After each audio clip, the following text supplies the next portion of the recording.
What is going on, guys? It is JJ here, back with another Champions League video, just fresh off of the early game of day 2 and match week 2 of the Champions League. Achraf Hakimi in Dortmund going up against Slavia Prague, this one in Prague. And I just want to start the video by saying the Prague fans are actually insane. I was able to watch some of the contests, especially the last about 30-40 minutes of this game and a little bit of the first half as well. And I actually feel like Slavia Prague are a little bit unlucky to not have been more into this game. I think for them to get shut out in the contest, losing 2-0, was a little disheartening because I thought they played they played so goddamn well at home, and they really did, force the momentum against Dortmund. They had 16 shots, 7 on target. Dortmund only had 8 shots in total. They had 4 on target. But the man of the match in today's game, Achraf Hakimi, actually, I'm going to say the man of the match was probably Julian Brandt. Julian Brandt was actually insane. The German, starting in that center attacking mid spot, Dortmund kept their 4-2-3-1 shape.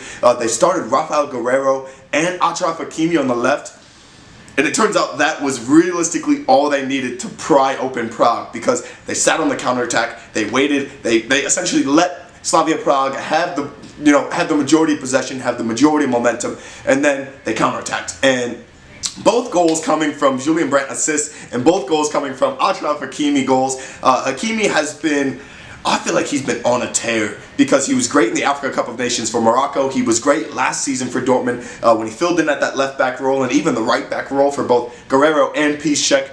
Now Lucien Favre has him playing in a more advanced role because I guess in this contest Thorgan Hazard wasn't going to start. Marco Reus is starting up top. Mario Götze was condemned to the bench. So he's starting Hakimi. You get a lot of essentially pace and a beautiful left foot, especially if you're going to cross a lot of the game.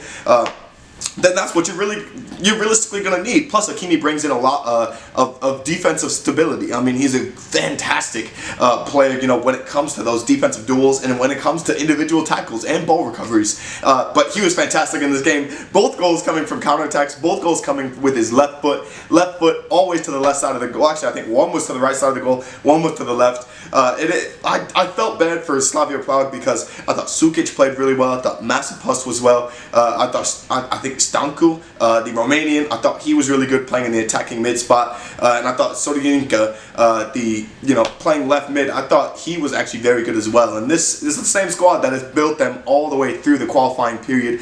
They've done really well up to this point in the group. It's just that it's a tough group. Obviously the group of death, Barca, Inter, Dortmund, and Slavia Prague, and so they had a really tough matchup in the first one against Inter, and they did great to get a draw. I think they deserved to win in that game, and this is another game that I think they probably could have at least gotten a draw out of. They maybe could have won it had they been a bit more clinical in front of goal. They had several opportunities to take shots at Roman Berkey, and Berkey, I've never really rated him as a keeper. I think he's a good sweeper keeper, but I think Dortmund will eventually find a better replacement for him, but I didn't think he was that great in this game, and I don't think he's a great keeper, so I thought maybe some shots could have been taken at him that just weren't really taken well. I think Akanji was a little bit exposed in the... Actually, both Akanji and Hummels didn't do that great in this contest, but Delaney and Witsel were controlling the midfield. I think they combined for about 6 or 7 blocks alone. They were literally blocking nearly every shot that was shot in the middle of the park or trying to get crossed on the sides. They were amazing.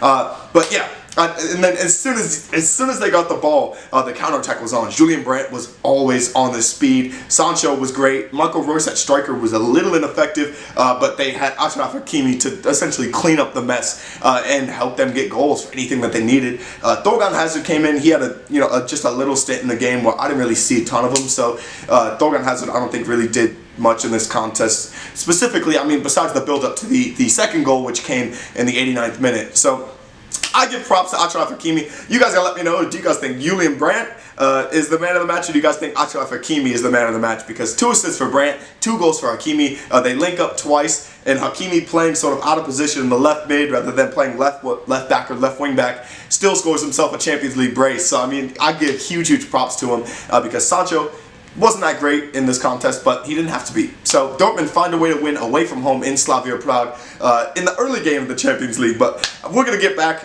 to you guys obviously later with a ton of Champions League videos today and tomorrow. The Europa League as well going on. That'll probably be videos tomorrow and Friday, and maybe even a little bit in the morning on Saturday. So who knows exactly what we're going to have in the channel. But thank you guys so much for watching. Let me know your guys' thoughts down in the comments below, and peace.